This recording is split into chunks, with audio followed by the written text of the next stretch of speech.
Welcome into the post-game report here. I'm Wells Duesenberry of ESPN 760 along with Jeff Greer here of the Palm Beach Post. We just saw a thriller of a basketball game here. Grandview Prep, #1 in the area, knocking off Palm Beach Lakes 71-68. Absolutely great game here. And Jeff, let me ask, what was the key to victory tonight for Grandview Prep?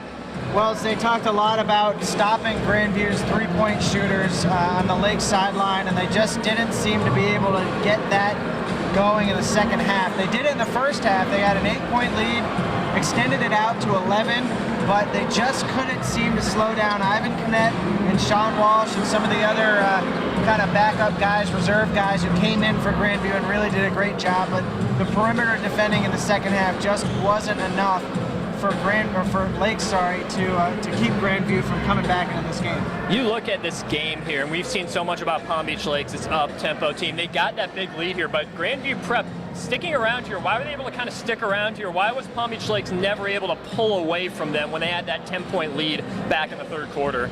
Well, we talked to Coach Joe Dawson for Grandview Prep after the game. He talked a lot about switching to a zone. His team looked tired, especially towards the end of the first half. They looked tired. They looked like they just were not capable of keeping up in that man-to-man defense. Like you said, Wells, they run a lot. Lakes runs teams ragged.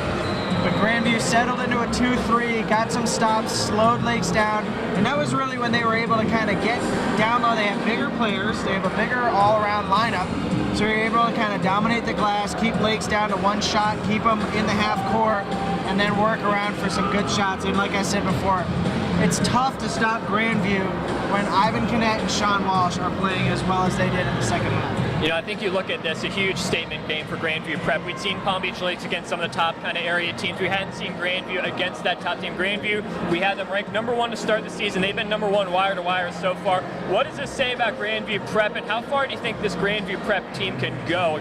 We've seen them go to Lakeland a lot of times in a row here, coming up just a bit short. How strong do you think this Grandview Prep team and their title chances could be? Well, you hear a lot at the NCAA level, Division I, when you talk about March Madness, you hear a lot about guard play.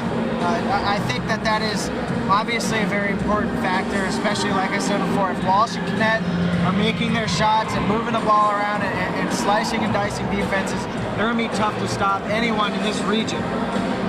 Once you get to Lakeland, though, that's when all the other good teams from all over the state come here.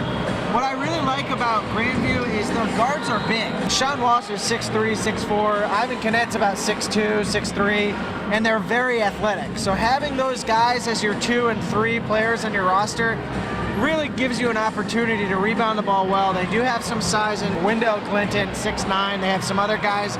Alex Jones is a big player too, so they do have some size, and I think that will help them a lot. I think you look X factor here, Sean Walsh, great game tonight. He really stepped up as that #2 for Ivan Knet here.